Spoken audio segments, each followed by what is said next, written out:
پاکستان سمیت دنیا بھر میں انٹرنیٹ صارفین کو سوشل میڈیا اور دیگر ذرائع ابلاغ عامہ سے ملنے والی خبروں اور اطلاعات میں اب اکثر و بیشتر من گھڑت، جھوٹی اور گمراہ کن معلومات شامل ہوتی ہیں۔ جھوٹ پہ مبنی معلومات کی وجہ سے عوام کے سیاسی فیصلوں سے لے کر سماجی رشتوں تک ہر چیز متاثر ہو سکتی ہے۔ عام انتخابات کے پیش نظر اس ویڈیو میں ہم ووٹروں کی آگاہی کے لیے 7 آسان مشورے پیش کر رہے ہیں جن کی بدولت غلط معلومات سے بچا جا سکتا ہے۔ کسی خبر یا سوشل میڈیا پہ ملنے والی معلومات پر یقین کرنے سے پہلے اس معلومات کا ماخذ جاننے کی کوشش کریں۔ اگر تو خبر کسی ویب سائٹ پہ موجود ہے تو معلوم کیجئے کہ کیا یہ کسی قابل اعتبار خبر رساں ادارے کی ویب سائٹ ہے یا نہیں۔ پرسنل بلاگ اور دیگر ویب پیجز پہ چھپنے والی معلومات پر یقین کرنے سے پہلے تسلی کر لیں کہ یہ ویب سائٹ کون چلا رہا ہے۔ اس کے لیے ویب سائٹ پہ اباؤٹ اس سیکشن مددگار ثابت ہو سکتا ہے۔ اکثر غلط معلومات پھیلانے والی ویب سائٹس مشہور و معروف خبر رساں اداروں کے نام اور ڈیزائن کو کاپی کرتی ہیں تاکہ لوگوں کو بے وقوف بنا سکیں۔ خبر شیئر کرنے سے پہلے ویب ایڈریس یعنی URL چیک کر لیں۔ مثلاً don.com صحیح ایڈریس ہے لیکن don.com.co جیسے ایڈریس سے ملنے والی معلومات مشکوک ہوں گی۔ نقلی ویب سائٹ زیادہ تر منافع کے لیے غلط خبریں چھاپتی ہیں، لہٰذا ان پہ اشتہاروں کی بھرمار ہوتی ہے۔ آرٹیکل کے ساتھ بے شمار اشتہار یا مضمون میں غلطیاں اور غیر ضروری تصویروں کا استعمال بھی نشانیاں ہیں کہ یہ قابل اعتبار ویب سائٹ نہیں۔ صحافی اپنی خبروں میں معلومات کے ذرائع یا سورسز کی تفصیل شامل کرتے ہیں یا دیگر معلومات کا حوالہ دیتے ہیں اور لنک ڈالتے ہیں۔ کسی بھی آرٹیکل کو پڑھتے ہوئے چیک کیجئے کہ کیا خبر میں موجود معلومات اور انکشافات کا ثبوت اور سورسز فراہم کیے گئے ہیں یا نہیں، اور کیا ان پر اعتبار کیا جا سکتا ہے۔ اگر کوئی لنک موجود ہیں تو کلک کر کے انہیں بھی پڑھیے تاکہ یہ جان سکیں کہ وہ سٹوری کی تصدیق کرتے ہیں یا نہیں۔ غلط اور جھوٹی معلومات میں زیادہ تر سورسز موجود نہیں ہوتے یا معلومات نامعلوم ذرائع سے منسوب کی جاتی ہے۔ کیا معلومات مختلف جگہوں سے شائع ہوئیں؟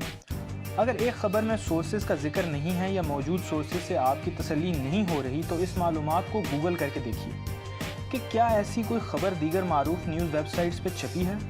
اگر ہاں تو ان کی معلومات کا ذرائع جاننے کے لیے وہ خبریں بھی پڑھیں۔ اگر معلومات ایک سے زیادہ جگہ موجود ہیں تو اس سے ان کی درستگی ثابت تو نہیں ہوتی لیکن درست ہونے کے امکانات بڑھ جاتے ہیں۔ اگر معلومات سوشل میڈیا پہ کسی تصویر یا ویڈیو کی شکل میں ہے تو یہ جاننے کی کوشش کریں کہ وہ مواد سب سے پہلے کس نے پوسٹ کیا تھا اور کیا وہ شخص یا اکاؤنٹ قابل اعتبار ہے۔ اندازہ لگانے کے لیے اس اکاؤنٹ پہ ماضی میں چھپنے والی پوسٹس کا معائنہ کیجیے۔ اگر معلومات خبر کی شکل میں ہیں تو پتہ کیجیے کہ کیا مصنف نے پہلے بھی کچھ آرٹیکل لکھے ہیں یا کیا وہ قابل اعتبار ویب سائٹس کے لیے لکھتے رہے ہیں یا نہیں۔ سوشل میڈیا پہ اکثر پرانی معلومات کو نیا بنا کر پیش کرنے کی کوشش کی جاتی ہے۔ خبروں کے علاوہ پرانی تصویریں اور ویڈیوز کو بھی مختلف سیاق و سباق سے جوڑ کر پھیلایا جا سکتا ہے۔ کوئی آرٹیکل پڑھتے وقت یہ چیک کر لیں کہ وہ کب چھپا تھا۔ بیشتر پروپیگنڈا کسی ایک فرد یا تنظیم کے فائدے کے لیے کیا جاتا ہے۔ روایتی اور سوشل میڈیا پہ ملنے والی متنازع معلومات کے بارے میں خود سے یہ سوال ضرور پوچھیے کہ اس کی اشاعت سے کس کو فائدہ ہوگا۔ اگر تو فائدہ صرف عوام کا ہے نہ کہ کسی گروپ یا لابی کا تو معلومات پر یقین کرنے کے امکانات بڑھ جاتے ہیں۔ کولمبیا یونیورسٹی کی ایک تحقیق کے مطابق سوشل میڈیا پہ شیئر ہونے والے لنکس میں سے تقریباً 60% کبھی کلک ہی نہیں کیے گئے، یعنی لوگوں نے یہ لنک صرف ہیڈ لائن پڑھ کر شیئر کر دیے۔ جیسا کہ ہم جانتے ہیں غلط معلومات کی ایک قسم وہ ہے جس میں سرخیوں اور مضمون میں ربط نہیں ہوتا اور سنسنی خیز سرخیوں کے استعمال سے غلط معلومات کو پھیلایا جاتا ہے، لہٰذا پورا آرٹیکل پڑھے بغیر شیئر مت کیجیے۔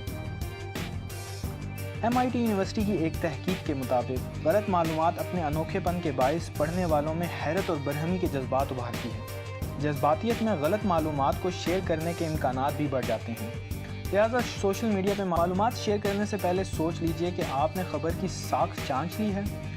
اس موقع پہ اپنے تعصبات کا بھی احاطہ کر لیں کہ آپ خبر پہ صرف اس لیے تو یقین نہیں کر بیٹھے کیونکہ وہ آپ کے خیالات سے ہم آہنگ ہے۔ غلط اور جھوٹی معلومات سے بچنے کے متعلق مزید رہنمائی اور مشوروں کے لیے ویڈیو کے ساتھ دیے گئے لنک پر کلک کریں اور کامنٹ سیکشن میں ہمیں اس موضوع پر اپنی رائے سے آگاہ ضرور کیجیے۔